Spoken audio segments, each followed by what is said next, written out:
10 out of 10 times, the sustainable solution is the better return on your investment. Welcome back to Infrastructure Connections, the podcast where we explore what makes sustainable infrastructure work. Brought to you by the Infrastructure Sustainability Council. I'm your host, Seth Scott, and today we're talking to Anthony Kane. Anthony is the president and CEO of the Institute for Sustainable Infrastructure in Washington, D.C. The ISI runs the Envision Sustainable Infrastructure Framework, a ratings program similar to ours. Previously a research director at the Zofness program at Harvard University, Anthony has a background in architecture and design and also serves as a commissioner on the D.C. Commission on Climate Change and Resiliency. Hi, Anthony. Welcome to the show. Hi, it's great to be here. Thank you. So I understand the IS rating and Envision are similar and share similar roots. So tell us about Envision. What is it? How did you get involved? How is it developed? And what does it do? Who's using it? Yeah, so I like to refer to Envision and IS as almost like cousins. We came out about the same time. In the case of Envision, we released in 2012, but the Institute for Sustainable Infrastructure, we were created back in 2010 through a collaboration of three major American associations. So the American Society of Civil Engineers, the American Public Works Association, and the American Council of Engineering Companies. They got together and they really saw the transformative impact that rating systems like LEED were having in the building side, but recognized that LEED didn't really apply to a lot of the heavy infrastructure projects that our industry deals with. So they created ISI to represent all of their constituents and specifically to create the Envision rating system. We then partnered with Harvard University, who was also in the process of developing a rating system. And that was my background. I was one of the researchers at Harvard.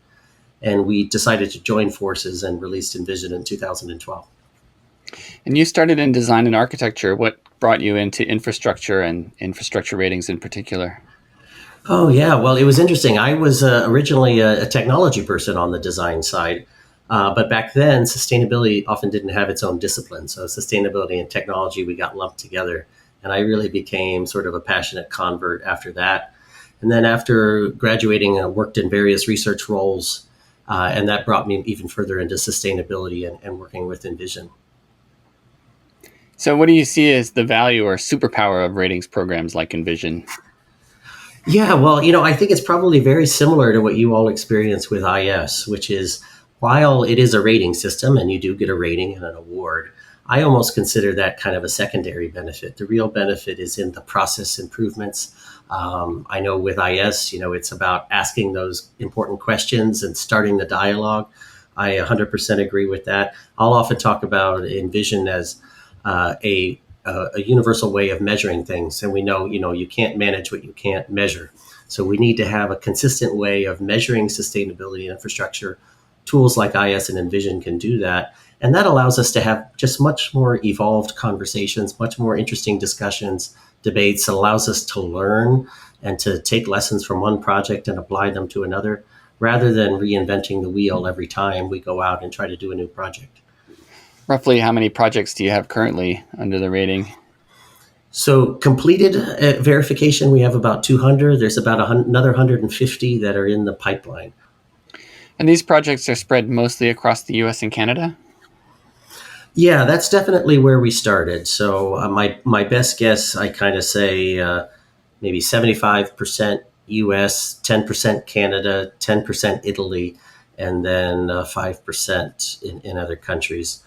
So we've been growing internationally a lot more in recent years, which is the reason for the distribution of the percentages. In Australia and New Zealand, most of our projects seem to be roads somehow. We do a lot of other infrastructure, but that's the big one.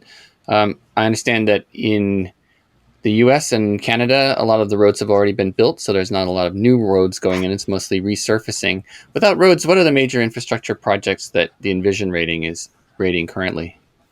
Yeah, it's interesting. Now, not a lot of new roads, but we still have new roads. So that we have roads in the system.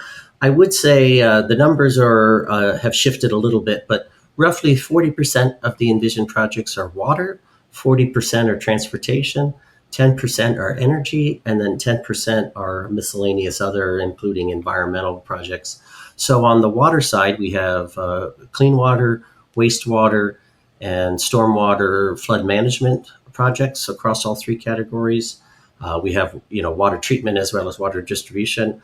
On the transportation side, yeah, we have roads, we have bridges, we have a lot of airports. So we see a pretty wide distribution. Now on energy, certainly we have renewable energy, solar farms and wind farms, but we also have cogeneration plants and more efficient energy generation. Interestingly, so far, we've not had any energy transmission. So I'm really interested to see about getting some of those. And we haven't had any data centers yet, which I believe IS has. So I would love to see how we would apply on one of those. Yeah. Have you noticed an uptake in water projects because of climate change?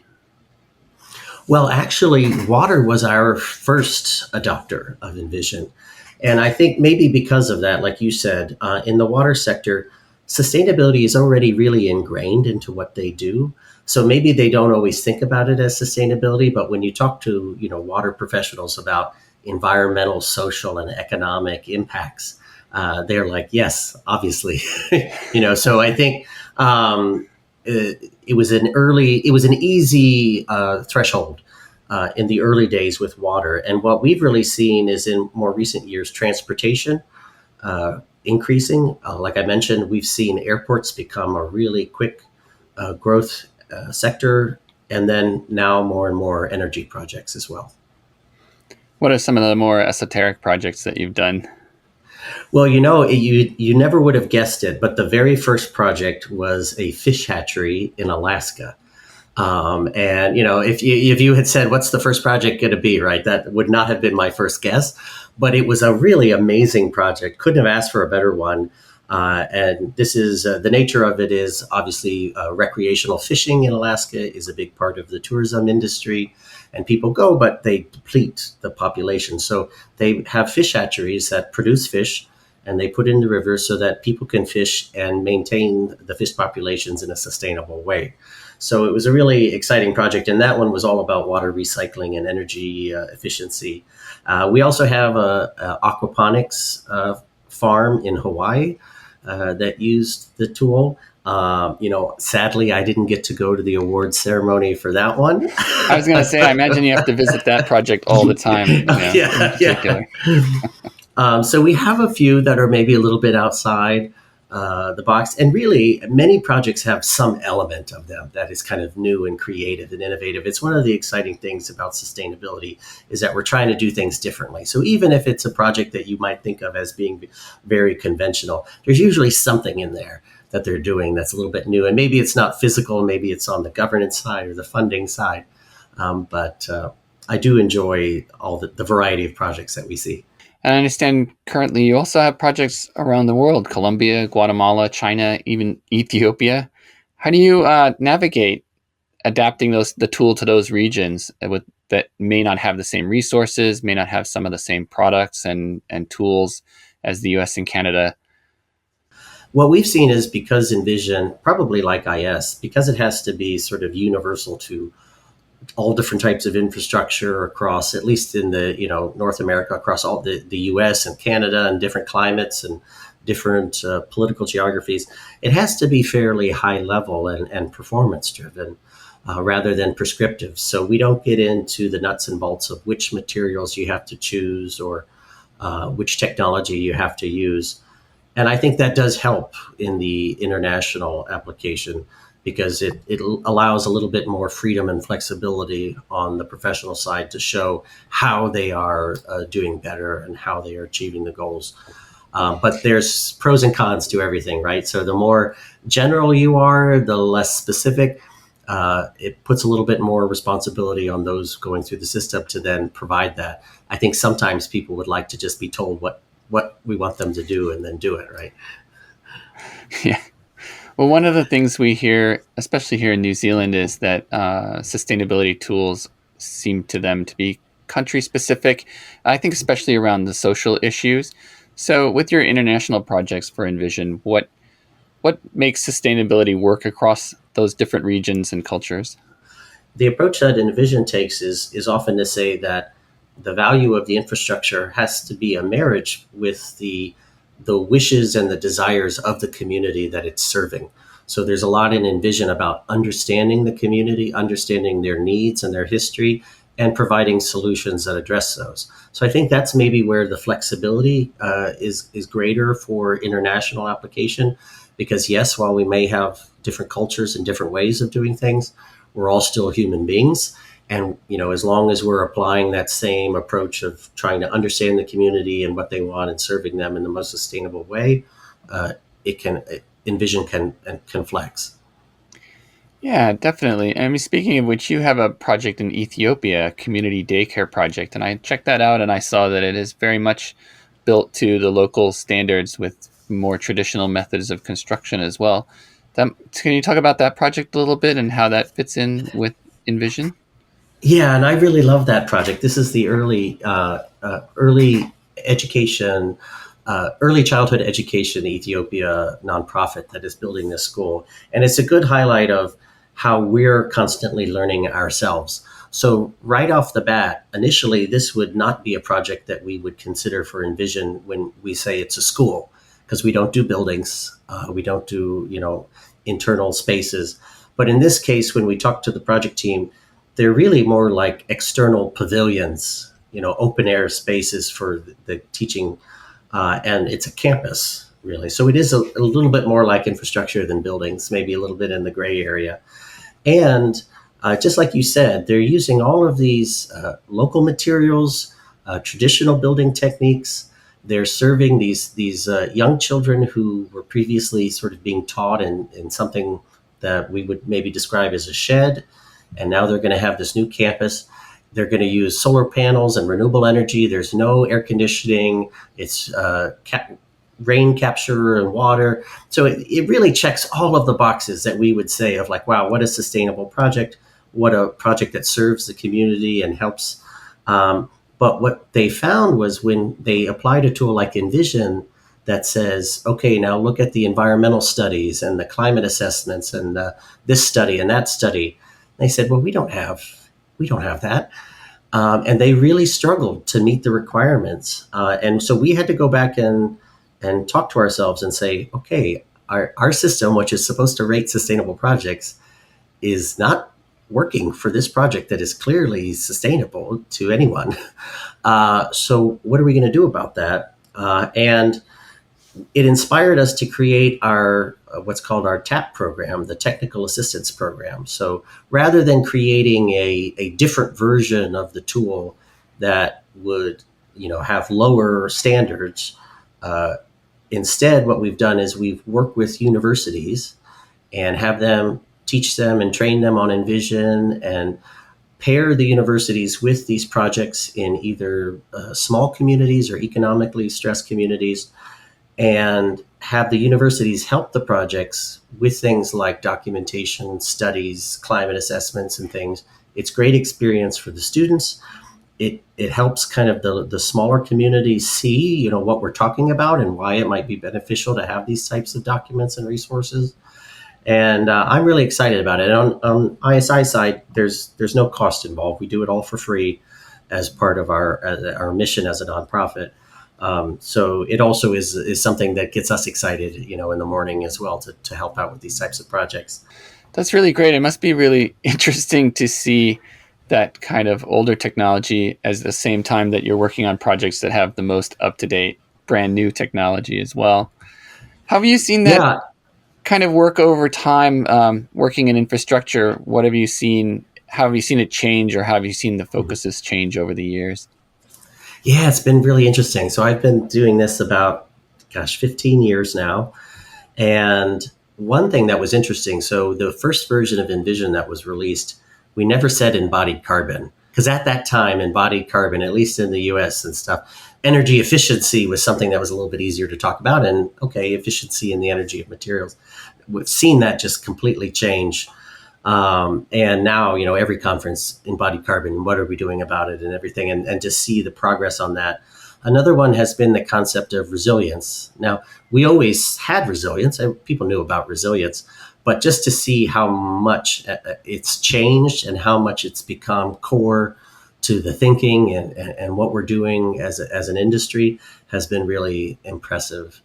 as well. So there's been quite a lot of changes. And the one that I'm most excited about is rather than being about technical solutions, right, that these are solutions for communities and for people. I've been at conferences where they say, rather than describing this as a 52-inch water main that has so much, cubic feet of flow or whatever, it's, hey, this is a pipeline that's going to protect a neighborhood of 300 homes from being flooded, right? And how we change the narrative of what we're doing. It's all still true, but which facts we choose to focus on and the narrative that we choose to tell about the work that we do and how it benefits people, I think is really exciting. And it changes the ways people think as well about their work and how they approach it. How do you see that narrative changing over the next coming years? What do you see is next in that narrative? Well, we in the U.S. are going to go through a little bit of a rough patch with narratives here. So hopefully we're a blip in the arc of history here. But what we're seeing on our end is having to, unfortunately, abandon some of the words and the buzzwords and the things that have become politically charged. But in a way, I kind of welcome that challenge because it brings us back to core values, right? And so we can still talk about efficiency and protecting people and serving our communities and resilience and things like that. It's cumbersome, but we can focus on values. But I think overall, I think we're going to continue on this trend of looking at how infrastructure can break down silos and be more integrated, right? So, and we're already seeing it, but transportation is going to be all about water and energy is going to be about water and transportation. And we're going to see how these all connect and what we call, multi-benefit projects becoming, I think, the standard, that everything is going to have to look at how do you solve 4 or 5 problems in one? How do you deliver multiple layers of value to a community in every project that we do? I see that as the future. What are some of the favorite outcomes you've seen over the years? Well, that's maybe I've biased myself, right? Because that's what I love is the multi-benefit projects. So I live here in Washington, D.C., not far from me. There's a water treatment plant that received an Envision award where they built a regulation soccer field on top of the holding tanks. And it's in an urban area, right? So there's limited space for parks and things. And it's not unique. There's, at least several of these examples that we have, and I'm sure there's more. But now, the wastewater treatment plant, which no one would consider to be exactly an amenity, is an amenity, right? And people go to the wastewater treatment plant to watch their kids play and to have picnics and things that you just, we were sold this narrative for so long that infrastructure is dirty, that it's unsafe, that it's just sort of something to be buried or put out on the periphery. And I love that we're bringing infrastructure back, right? And seeing infrastructure as something that can also add not only provide necessary and critical services, which it's always been doing, but also provide these amazing amenities to our communities. Yeah. And I love the concept of, what are you guys doing this weekend? I'm taking the kids to the wastewater treatment plant. Again, in New York City, they have anaerobic digesters, giant waste digesters that capture methane. And at the top, they have a viewing platform and everything like that. And they've actually branded it so for Valentine's Day, you can go and have a romantic dinner on top of the anaerobic digesters and with a view of New York City, of course, right? So that's the appeal. You look like you're in a movie and you're actually in a wastewater treatment facility on top of some anaerobic digesters. But I love that, To be fair, on our honeymoon, I took my wife to the Paris sewers, and I thought it was very interesting, but she wasn't impressed. And you're still together, so yeah, there you go. Well, what are the big picture trends that you see in infrastructure right now? What are the things that are really going to shape the direction infrastructure goes in the next few years or the next few decades? Sure. Well, like I said, definitely artificial intelligence is in there. Not sure exactly what direction it's going to take us, but it's going to be high on the list of influencers. Here in the U.S., related to artificial intelligence, but artificial intelligence is driving huge demand for data centers. Those in turn are huge energy consumers. So we're already seeing a shift in the focus on the need for more energy generation. And I think a key thing there will be keeping our eyes on the prize of low carbon energy generation, sustainable energy generation. So I see that, we're going to have a shift back to energy generation in a way that we probably in the US haven't seen. And I'm guessing that that's being replicated across a number of different countries. And then obviously we still have a billion or more people in the world who are in serious need of some basic infrastructure, and how we're going to do that in a sustainable way as a planet and make sure that happens is critical. Yeah, and you touched on this a bit before about how sustainability is being challenged right now. How do you sustain support for sustainable infrastructure in the current climate, Yeah. and how do you see that as the long game? Yeah. Well, and I mean, one, the shorter answer is like, what else are we going to do, right? Like we have to keep fighting the good fight. It's been unfortunate that sustainability has been caught up in the polarization and the politicization. Really, it shouldn't be. When you think about it, it's about efficient use of funds, about protecting our environment or people, about delivering basic services. This should not be a politically charged discussion, but unfortunately, it has become one. So what we're seeing is that in order to avoid the politics, there's a lot of surface level name changing and dropping of words, but no one seems to be really fundamentally rethinking their values. So I think there's a silver lining despite all of the sort of terrible rhetoric and mudslinging that's going on, and that I'm hopeful that sustainable infrastructure will survive this and will be better off on the other side. Yeah, we do see that the principles behind sustainability are still there, regardless of what people call it, and the passion and the drive for it is still very much alive, regardless. Yeah. Agreed. One of the things we've seen really just in the last year, I'd say, as a response to the politics, is a focus on the economics of sustainability and showing that sustainability actually is a net positive and an actual capital gain for projects. How have you seen that in the US and Canada, and where do you see, how is Envision kind of starting to translate that for people? I prefer to say that it's about value, because I think 10 out of 10 times the sustainable solution is the better return on your investment. Now, sometimes it can be cheaper too, not always, but it's almost always the better value for your money. And that can be where the challenge is, because we're always strapped for money. But ultimately, we do have to get out of a cycle of trying to build the cheapest. We want to build the cheapest infrastructure and yet have one amazing infrastructure. And those two things just are never going to align. Like, if you want good quality things, no matter who you are or what sector we're talking about, you have to invest in quality things. No one wants to waste money, but quality things do generally cost more than cheap things. What's one thing you would encourage people inside the industry, or maybe even outside the industry, do to really keep that focus on sustainable infrastructure? I'd say talk to colleagues. There's so many cases that where we're in touch with somebody who they're the only sustainability person in their organization, or they think they're the only sustainability person within their organization, and they're trying single-handedly to sort of change the tide. So I'd say have conversations with people and find out, maybe there's somebody else who's also interested and they're just flying under the radar, but connect up with them, right? And start trying to make some progress.